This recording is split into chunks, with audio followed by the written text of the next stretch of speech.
Hey, welcome back. Today I want to dive into the liver again and specifically how it relates to those of us who are in midlife and, Gen X women specifically, but this applies to men too.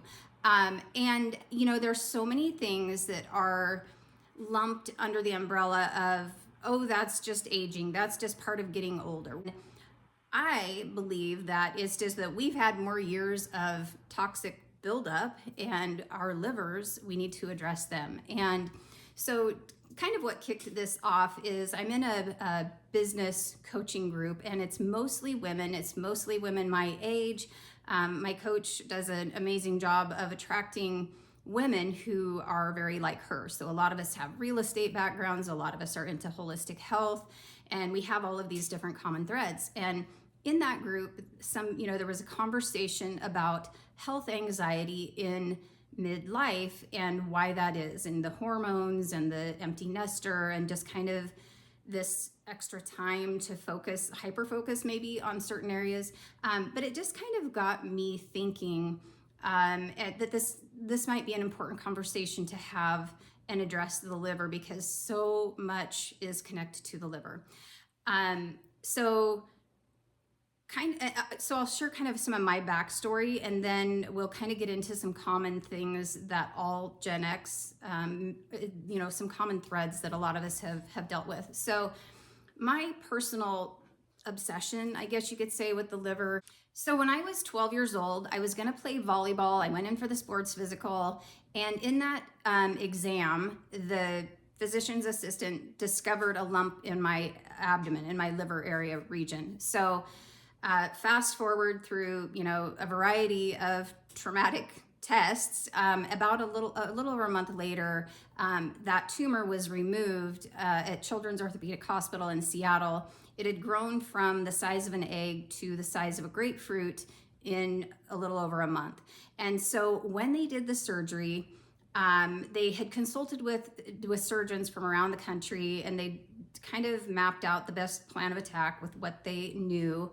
And they ended up making an incision that lines my entire rib cage.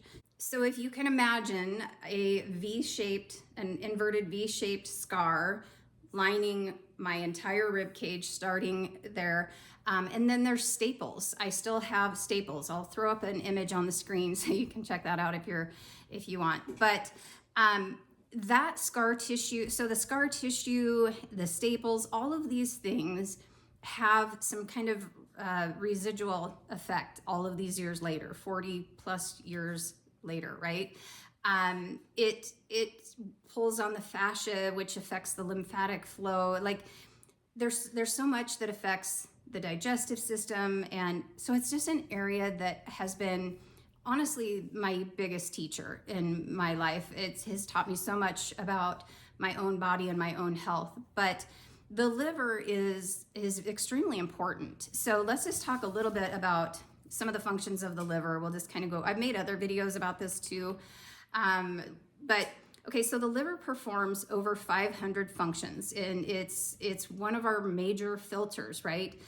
So it filters toxins, chemicals, whatever we put on our skin has to be absorbed through and processed through the liver, which is why I also am emphatic about using clean products that are not full of chemicals and hormone disruptors.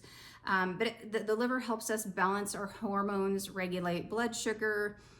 It produces bile for digestion, and it really just helps us detoxify our system. It filters all of the blood in our body every 3 to 4 minutes. It's also, the liver can regenerate itself, which I thought was fascinating. And if you're watching my channel, you're probably already somebody who's eating clean and living, leaning into a more holistic lifestyle. But even if you are doing all of those things right now, there's things from our younger days when we maybe weren't so wise that might be still impacting us today. So I want to kind of talk a little bit about some of those things. So first of all, how many of us were on birth control for a period of time at all. I was probably on birth control off and on for 10 years. And I'll talk more about that later on, because that one is a big one for autoimmune issues and all kinds of things. So another one is diet. I don't know about you, but when I was a teenager and a young adult, I did not eat the best. When I was in high school, we moved from a very small town to Olympia, Washington, which to me seemed like a really big town because I came from such a small town. But every day in high school, I pretty much ate ho-hos for lunch. Like, I'm not proud of that now, but I just didn't think, I was, yeah. And I was eating stuff like Eggo waffles and pizza, and I just had a horrible diet. I looked healthy, but I was really setting myself up for not healthy. And then, childbirth, we've had, epidurals and Pitocin and all of these different things that have a trickle down effect, right? So we have to be constantly working on that detoxification process. And if you have surgery scars, like maybe you don't have a big one like I do, but maybe you had a C-section or a hysterectomy or a hernia repair or a gallbladder surgery or an appendectomy or there's any number of abdominal surgery scars that can be impacting your digestion, your liver, your lymphatics, your fascia, like literally everything, right? So it's like all of these systems connect together. And any surgery scars, but particularly in the abdominal region, because we have most of our lymphatic system is in the abdominal region. The vagus nerve, which controls our rest and digestive organs, are in the abdominal region. So it's really important to have things flowing. The human body is a series of tubes and pipes, and things need to flow. And so when things are not right, we kind of need to look and see where things might not be flowing. Okay, so some signs that the liver might be sluggish. Number one is digestion. If you have bloating, constipation, gas, unusual cravings, pain under the right rib or in the right shoulder blade. Okay, so hormonally, you could have, if you're still having a menstrual cycle, you could have heavy periods, heavy PMS, irregular cycles, hot flashes, and night sweats. So those of us who are, told that hot flashes are just a normal part of menopause, it doesn't have to be. Like, really focusing on the liver is really helpful for that. Weight gain around the abdomen, afternoon fatigue, those kinds of things. Relating to the skin, if you have any acne, rashes, eczema, itchy skin, dull skin, any of those things, bad breath or body odor, those are all connected to the liver. The mood and brain, okay, so this is where your emotions come into it. Irritability, anger, emotional swings, brain fog, poor focus, feeling overwhelmed or unmotivated, and waking up between 1 and 3 a.m. That's kind of goes back to Chinese traditional medicine. That is a time for the liver. So, and then physically, headaches, again, that right side tension in the neck, shoulder, or hip, that's a big one. Water retention in spider veins, and sensitivity to chemicals and fragrances.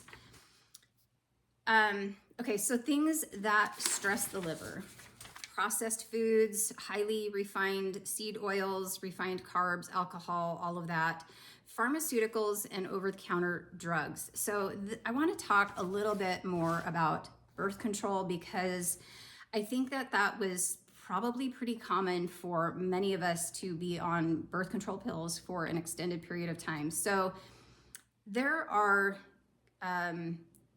studies linking birth control usage, particularly long-term birth control, and autoimmune health. So I just kind of want to, and so there's higher rates of hypothyroidism in some studies. And then hypothyroidism is often linked to Hashimoto's, which is an autoimmune condition. There is a slight increase in the risk of lupus, especially with higher estrogen formulations. I've also gone down this estrogen dominance rabbit hole, and there's so many things, chemicals, the receipt paper. There's so many things that have estrogenic effects in our body that raise. I mean, we need estrogen, but we need, first of all, hormones that are recognizable to the body, and these fake estrogens gets tucked away and stored, and our liver has to deal with them, and they can wreak havoc and cause this high estrogen that's out of balance to progesterone and other hormones can cause a cascade of health challenges. So yeah, and inflammation. There's a connection between long-term inflammation in the body and birth control. So even though you might be doing all of the things right now, you're exercising, you're eating right, you try and keep the chemical crap out of your life, we still have to constantly be supporting our liver because of this backlog of things that we didn't know any better about in our youth. But we're also, even if you're doing all of the things right, we are still bombarded with new. So we kind of have to go and still, mop up from years of doing things that we wouldn't make that choice now. But we also have this, air quality and all of the things around us that we deal with. So it's really important to pay attention to your liver. So just some basic liver support foundations is obviously eating clean, real, whole foods and making sure to incorporate plenty of foods that do support the liver, like, dandelion. Any and all part of the dandelion plant is edible and supports your liver health. So dandelion is a really good one. Cruciferous veggies, leafy greens, citrus fruits, beets, garlic, onions, turmeric, green tea. Regarding vegetables, I kind of lean into well-cooked veggies. There's, a lot of these leafy greens are high in oxalic acids and things like that. Seems like everything you do is wrong, right? But myself, I've discovered that I do well with cooked vegetables. They're just easier to digest, and I kind of focus on that. Reducing the toxic load, hopefully you're already doing that. But man, when I started looking into, years ago, when I started kind of waking up to this and realizing all of the stuff that was in the toothpaste, the deodorant, the shampoo, that all of these things are full of crap and chemicals and things that are not health supporting. We'll just say that. So I always tell people, step one in your health is stop poisoning yourself through your food or your personal care products or your cleaning products. The next one is keeping the detox pathways open. So making sure you're having regular bowel movements, at least 1, 2 to 3 is awesome. Plenty of water, fiber, and enzymes and things to make sure that things are being swept out of the body. Some things that, for many years, going back to my surgery when I was 12, and it wasn't until really after I had kids, and I was about 30 years old, that I started having issues again. And honestly, I suspected another liver tumor, and then they discovered it was gallstones, and that set me on a whole path of, I did not get my gallbladder removed, but it set me on a whole path of learning about liver detox and cleansing the liver and supporting the liver. So I've had a lifetime of needing to do this. I have done many liver and gallbladder flushes with the lemon juice and olive oil. It's effective. You have to really kind of research that and know how to do it properly so that you don't make yourself sick. But I am a huge proponent of that. It's very effective. It's not fun. It's basically, sit by the toilet and anyway, but it is effective. I'm also a fan of coffee enemas. Coffee enemas are known to kind of get up inside the liver and help flush things out. I love castor oil packs over the liver I love to pair that with my essential oils. I will apply essential oils over the liver and then wear my castor oil pack. I get the kind that you just tie on and I leave them on, in the evening when I'm just relaxing. And then Young Living has some herbal support that I really like. They have the liver tone that I've talked about in other videos and this whole body cleanse powder. And there's also an oil, I don't have it right here, but it's called Juva Cleanse. There's several oils that Young Living has that are very supportive of the liver. So this, the liver and gallbladder flush is effective, but I haven't done it in many, many months just because it's kind of a pain. So I like things like the liver tone and the whole body cleanse and incorporating some other things that I can do consistently every day to support it. So you just kind of have to find your sweet spot and maybe do multiple things like I do.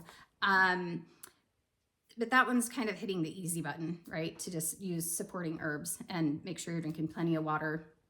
I also like lemon oil or citrus oils in my water. Another one that you can do is this whole lemon detox drink. And basically you take an organic lemon, make sure the rind is clean. And I like to use my Ninja Bullet blender, whatever you have. Cut it up into chunks, put a little teaspoon of honey, maybe a teaspoon of coconut oil, fill the rest up with water and blenderize it and chug that down. I mean, it doesn't taste awesome, but it is a kind of a good little, it supports your liver and it's kind of a little colon cleanse at the same time. It's not like aggressive though.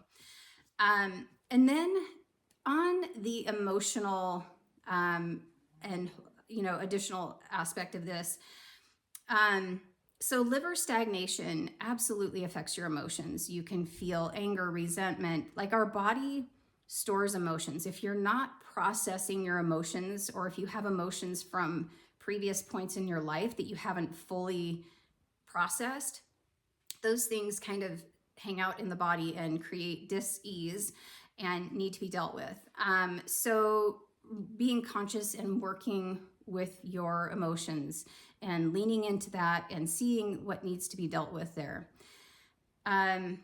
Daily practice, making a daily practice of forgiveness is really important. And I incorporate my oils with everything I do. Young Living has a fantastic lineup of essential oils that are supportive for emotions. They have a blend called Forgiveness. They have a blend called Release. I use Release probably daily, close to daily. I use it all the time. I put it over my liver. It smells good too. I like to just wear it as perfume, but it's just kind of a reminder to be letting go of baggage, whether it's mental baggage, emotional baggage, baggage in your schedule that you need to like tighten up boundaries, like whatever is not serving you for your highest good, we need to be letting go of that stuff. And then breath work. Oh my gosh. So, I kind of tend to circle back on topics. And I'm rereading right now the book called Breath by James Nestor. And I am kind of one of my favorite YouTube channels right now is Deanna Hansen. She talks about block therapy and she talks a lot about fascia. She talks a lot about proper breathing and using block therapy. She has these wooden blocks, but you can start with a rolled up towel. And one thing that I really love about her is she also ties in the emotions. She ties in the breath work and leaning into the painful areas. And the idea is that you kind of park on, whether you're putting the towel or the block under your liver or your belly or parts of your legs or your shoulders. She has all kinds of videos on block therapy. But it's a way to help release the fascia, but there's also a ton of emotional work involved there. And so that's something that I'm really enjoying right now. And then Qigong is another thing. And Qigong is kind of, an ancient form of exercise. I really lean into things that have been done for hundreds or thousands of years. A lot of our current medical system is really quite young, like 100 years or less young, right? And so I really lean into practices that have been done for a long time and have a really long track record. It's why I like essential oils. They've been used for thousands of years. So just kind of being aware of what needs to be released in the body, whether it's physical tension in your fascia that's being locked up and blocking lymphatic flow and ultimately clogging your liver. And just there's so many of these pieces that tie all together. So specifically tying back into the health anxiety piece, first of all, I think there's a lot of anxiety connected to our medical system, with testing and all of these things. I think there can be some anxiety around that.